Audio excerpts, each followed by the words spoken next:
Hmm. Okay, it's your turn to have a rant for a minute because I've got to have a drink, Elizabeth. All right, cool. So Yeah, well, since we started on CrowdStrike, I guess I'll just rant about that for a bit. But do it. yeah, yeah.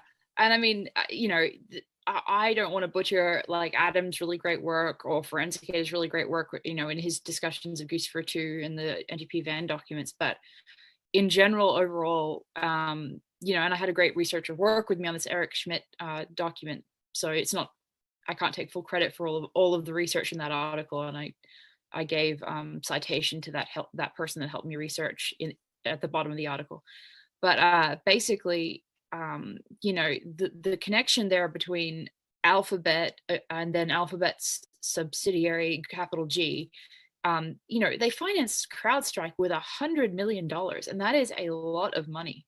And then, then CrowdStrike is staffed with these FBI, is headed, like the executives, the really top people are many, former FBI agents and former, cybersecurity experts and all this type of thing, obviously.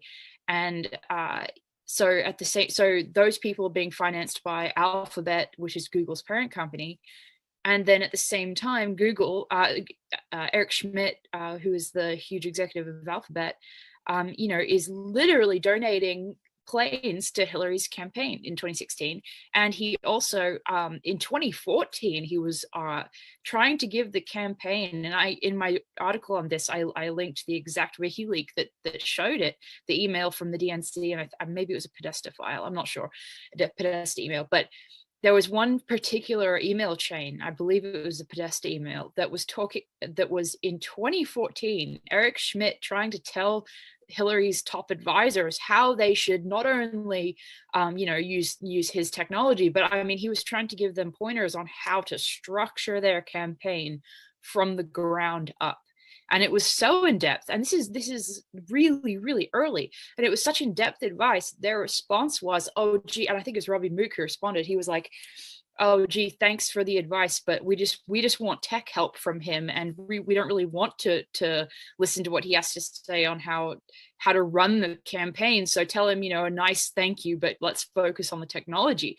So what that shows you is that Eric Schmidt had a huge desire for Hillary to win, and a huge desire to have an in-depth, like a hands-on role in helping her win.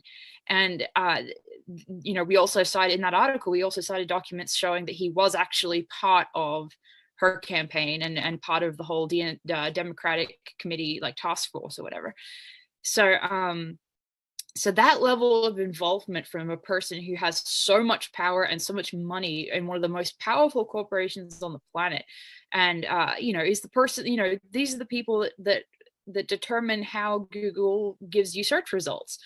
And so I had a friend actually tell me, and this is kind of a personal rant, but I had a friend show me the other day how, when they typed in, like, just for example, disobedient media on Google, it would come up with, fake news, bias, whatever.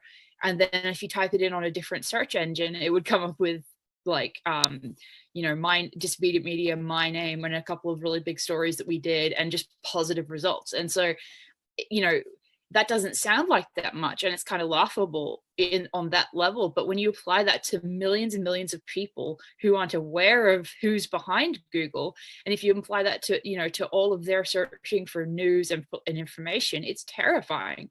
And, a few months ago, I wrote an article on the social media company Gab actually suing Google for antitrust, which is it's supposed to keep monopolies from happening. So anyway, it's a huge mess. Google's in massive, massive mess. And I am really interested in why Eric Schmidt may have stepped down, because it's just very unusual for a tech executive of that level to step down all of a sudden with no apparent reason and without naming a successor. So I'm really curious to see if it's something because of his strident support for Hillary Clinton, and because of his hands-on involvement in her campaign, and because of his financing of CrowdStrike through the subsidiary of Alphabet.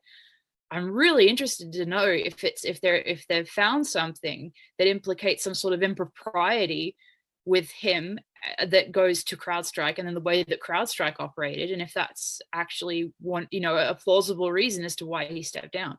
Because a lot of legacy press outlets have speculated, oh, it's a Weinstein style sex abuse allegation that's going to come out or could come out, or it's somehow his interest in artificial intelligence. And the thing about that is that, despite how many seemingly very legitimate sex abuse allegations have come out against major powerful individuals lately, there doesn't seem to be any indication of any history of sexual impropriety with Eric Schmidt, and there doesn't seem to be any other. There's no reason that anybody can come up with, and the legacy press, the mainstream media has not looked into the CrowdStrike element or Schmidt's involvement in Hillary's campaign at all.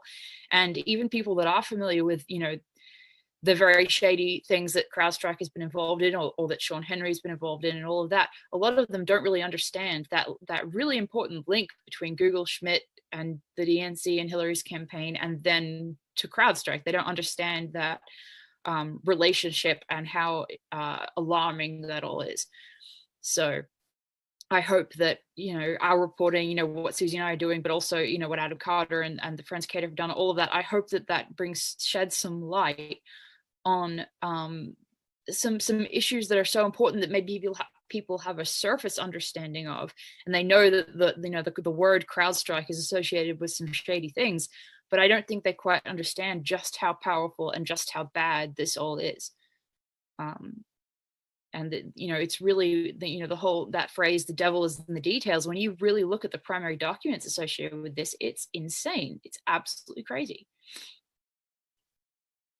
So that was my rant, Susie. It was wonderful. I sat here drinking my Mandarin lemonade and sending tweets. Right. Yeah, I've been trying to send a few tweets while we look through documents.